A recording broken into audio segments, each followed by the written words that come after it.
എനിക്ക് 3-4 മക്കളൊന്നുമില്ല, ഒറ്റ മോനേ ഉള്ളൂ. അതിനൊരു അതിന് വേറെ വരുമാനമില്ല, ജോലിയില്ല. പശുവിനെ വളർത്താണ് ഞങ്ങൾ ജീവിക്കുന്നത്.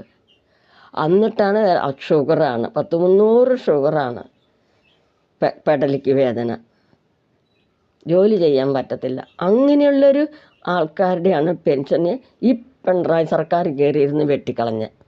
ഉമ്മൻചാണ്ടി സാർ ഇരുന്നപ്പോൾ എനിക്ക് 1200 കിട്ടിക്കൊണ്ടിരുന്നു.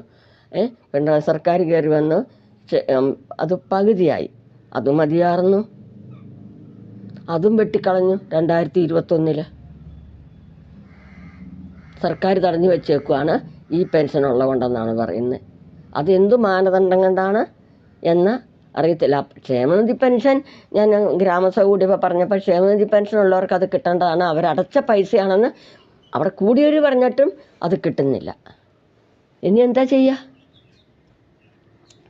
ഇനി കയറ്റി വിടുമ്പം നിങ്ങൾ ഓരോരുത്തരും മനസ്സിലാക്കിക്കോ, ഇപ്പം ഇച്ചിരി പൈസ കൂട്ടിയിട്ടുണ്ടെന്നും പറഞ്ഞുകൊണ്ട് ഇത് വലുതാണെന്നും പറഞ്ഞുകൊണ്ട് നിങ്ങൾ ഇരിക്കണ്ട. ഇനി ഇവർ തന്നെ കയറി പോയിട്ടുണ്ടെങ്കിൽ നിങ്ങൾക്ക് അപ്പുറ ശാലം കൂടിയിട്ടുണ്ട്, ഒരു വണ്ടിയുടെ പകുതി അപ്പുറയുണ്ട്, അതുകൊണ്ട് ഇനി പെൻഷൻ കൊടുക്കാൻ പറ്റില്ല എന്നും പറഞ്ഞാൽ നിങ്ങളുടെ പെൻഷൻ വെട്ടിക്കളയും. പണ്ടത്തെ പോലെ അല്ലല്ലേ, എല്ലാവർക്കും ഓരോ വീടിനൊക്കെ ആവശ്യമുണ്ട്. പിള്ളേർ ഇന്നത്തെ സ്ഥിതി വീടും വേണം, അതുപോലെ തന്നെ വണ്ടിയും വേണം. എല്ലാത്തിനും അസുഖങ്ങളാണ്.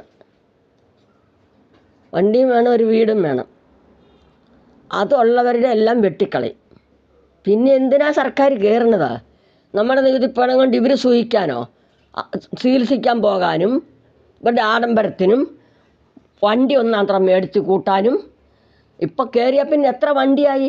ഇനിയും വണ്ടി എടുക്കാൻ പോണു, 4 മാസമുള്ളൂ ഇറങ്ങിപ്പോകാൻ. അപ്പം പുതിയ വണ്ടി പിന്നെ എടുക്കണു. അപ്പം എങ്ങനെ തകർക്കാം കേരളം, എങ്ങനെ മുടിപ്പിക്കാം കേരളം, അതോർത്ത് മാത്രം ജീവിക്കണതാണ്.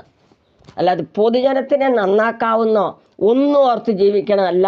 ദൈവത്തെ ഓർത്ത് നിങ്ങളത് ഓർത്ത് വോട്ട് ചെയ്യുന്ന ആർക്കാണേലും നമ്മൾക്ക് കയറ്റിവിട്ടാൽ നമുക്ക് ഗുണം വേണം.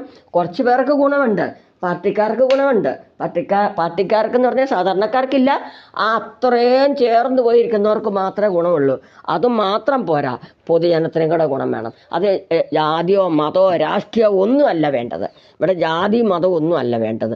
ഇവിടെ വേണ്ടത് പൊതുജനങ്ങൾ ജീവിക്കാനുള്ള അവസരം വേണം, അവർക്കും ജീവിക്കണം. അതുപോലെ തന്നെ വികസനം വരുന്നത് അടിസ്ഥാനത്തിൽ പൊതുജനത്തിന് ജീവിക്കുകയും കൂടെ ചെയ്യണം. പൊതുജനത്തിനും കൂടെ വികസിക്കണം, അല്ലാതെ വികസനം മാത്രം കൊണ്ട് പോരാ, അവർക്കും കൂടെ അതുപോലെ ഉണ്ടാകണം. ഒരു പെരയ്ക്ക് അപേക്ഷ